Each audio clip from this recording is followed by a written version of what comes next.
This is question number three और question number 3 है exercise 3.2 का। तो क्वेश्चन आस्क कह रहा है कि on comparing the ratio A1/A2, B1/B2 and C1/C2 find out whether the following pairs of linear equations are consistent और inconsistent. तो हमारे पास कंसिस्टेंस और इनकंसिस्टेंस के कंडीशंस होते हैं A1 और B1 और C1 के फॉर्म में। A1 और B1 और C1 के फॉर्म में इसके कंडीशंस होते हैं A1/A2 is not equal to B1/B2। ये होता है कंसिस्टेंसी का। और इसको उसको हम एक और कंडीशन देते हैं जिसे हम बोलते हैं जैसे कि इंटरसेक्टिंग। अगर दो लीनियर इक्वेशन है उसका रेशियो जो x का कोफिशिएंट और y के coefficient A1/A2 is not equal to B1/B2, तो हम कहते हैं कि ये दोनों लाइन किसी एक पॉइंट पे कट करते हैं और ये इंटरसेक्टिंग है और इसको हम कंसिस्टेंट भी बोलते हैं। जैसे ये आपका हो गया A1/A2 is not equal to B1/B2, तो ये कंसिस्टेंट है, इसको हम बोलते हैं कंसिस्टेंट, इसको हम बोलते हैं कंसिस्टेंट। और हम बोलते हैं कि ये जो दोनों लाइंस होंगे जिसका ये पैरामीटर्स हैं तो वो एक दूसरे को एक ही पॉइंट पे कट करेंगे। जब एक पॉइंट पे कट करेंगे मतलब इनके पास केवल एक ही सॉल्यूशन होगा। इस तरीके से हम चलिए एक क्वेश्चन नंबर 3 का फर्स्ट देखते हैं क्या है। 3x + 2y = 5, इसको हम equation second first let 2x - 3y = 7, suppose this is equation number 2।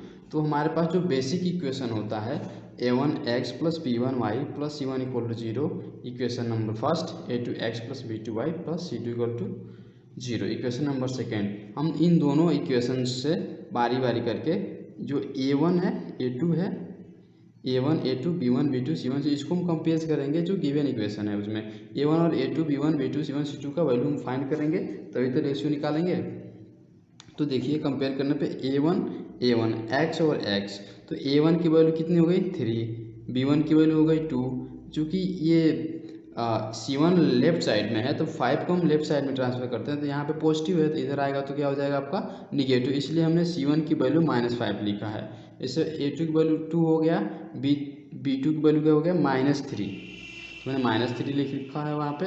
और C2 की वैल्यू हो जाएगी आपकी, चूँकि ये भी लेफ्ट साइड में है तो 7 राइट साइड में, इसको हम इस लेफ्ट साइड में ट्रांसफर करेंगे इधर तो यहाँ पॉजिटिव है तो इस साइड आगे माइनस हो जाएगा तो -7 हो जाएगा। ठीक है, अब देखते हैं ये कंडीशन होता है कंसिस्टेंट और इनकंसिस्टेंट का।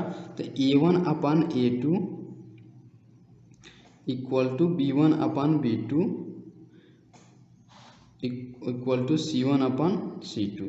तो पहले हम इन दोनों को देखते हैं। तो A1 की वैल्यू हो जाएगी 3 आपकी और A2 की वैल्यू हो जाएगी 2 = B1 की वैल्यू 2 हो गई और B2 की वैल्यू -3, तो B2 की वैल्यू -3 पुट किया। देखते हैं ये 3/2 है 2/3, ये तो ऐसे ही बराबर नहीं है। तो ये कंडीशन आपका कहलाता है क्या, if A1/A2 is not equal to B1/B2, it means ये कंडीशन आपका हो जाएगा क्या, कंसिस्टेंट, इसको हम बोलते हैं कंसिस्टेंट।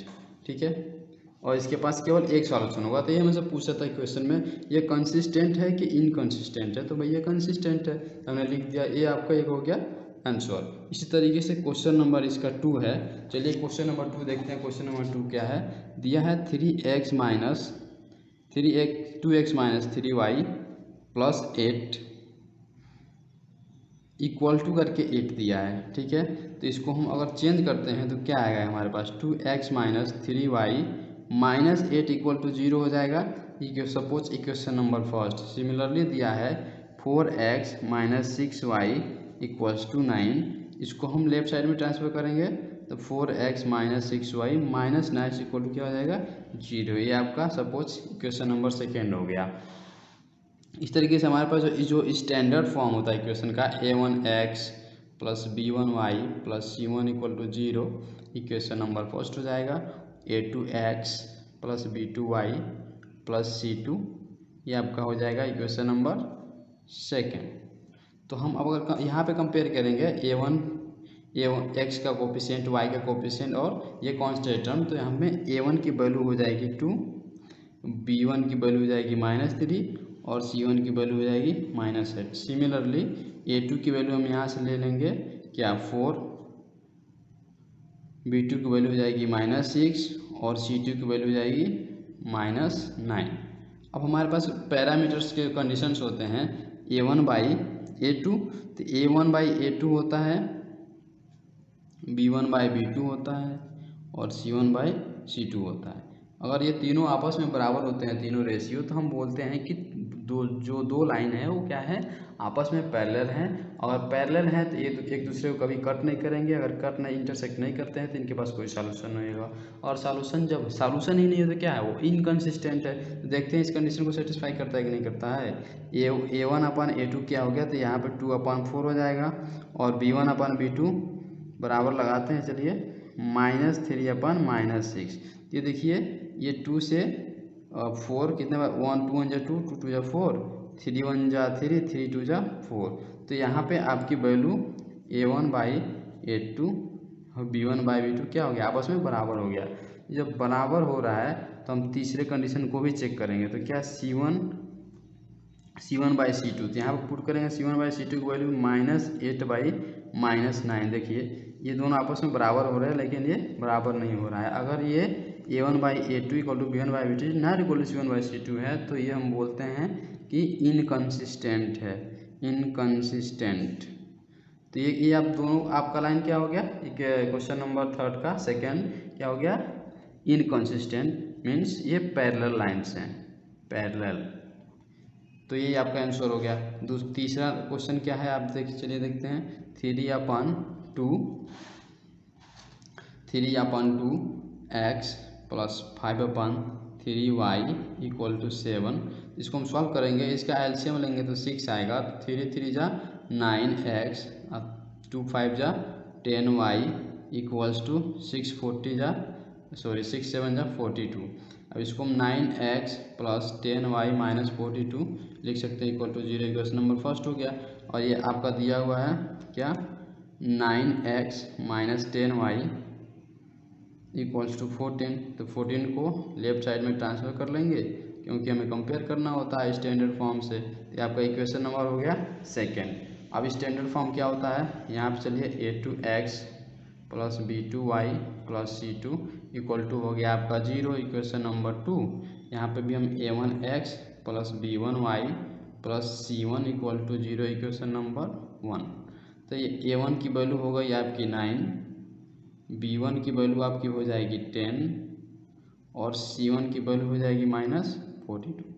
सिमिलरली यहाँ से चेक करेंगे तो यहाँ से आपकी a2 की वैल्यू हो जाएगी 9, b2 की वैल्यू हो जाएगी कितनी -10 और c2 का वैल्यू क्या हो जाएगा, c2 -14। अब यहाँ पे हम देखेंगे ये क्वेश्चन सही है ना, 10 + 10 है तो हमें +10 ले लिया, ठीक है। अभी a1/a2 = b1/b2 = c1/c2, ये आपका कंडीशन होता है, ठीक है। तो इसमें हम पुट करते हैं, देखते हैं क्या आता है। a1 की वैल्यू 9 है और a2 की वैल्यू भी क्या है आपकी 9 है। यहाँ से b1 की वैल्यू क्या हो गई 10 और b2 की वैल्यू क्या हो गई -10। तो यही दोनों आपस में बराबर नहीं है। इट मीन्स ये 9 से 9 कट जाएगा तो 1 आएगा, ये भी -1, not equal to. It means क्या हो गया, ये दोनों लाइन्स जो है एक दूसरे को आपस में इंटरसेक्ट करेंगे कहीं ना कहीं। इट मीन्स हम कह सकते हैं क्या है, इंटरसेक्टिंग इम्प्लाइज दैट, इसका मतलब क्या हो गया है, कंसिस्टेंट है, consistent. These lines are consistent. Similarly 2 question और है इस क्वेश्चन में, तो क्वेश्चन नंबर 3 में 2 क्वेश्चन और है, कर लीजिए, कोई दिक्कत नहीं है, बहुत ही आसान है, ऐसे ही लगेगा, ठीक है। तो इस तरीके से हम यहाँ पे क्लोज करते हैं। आई होप आप लोगों को समझ में आया होगा यह question. Thank you for watching this video.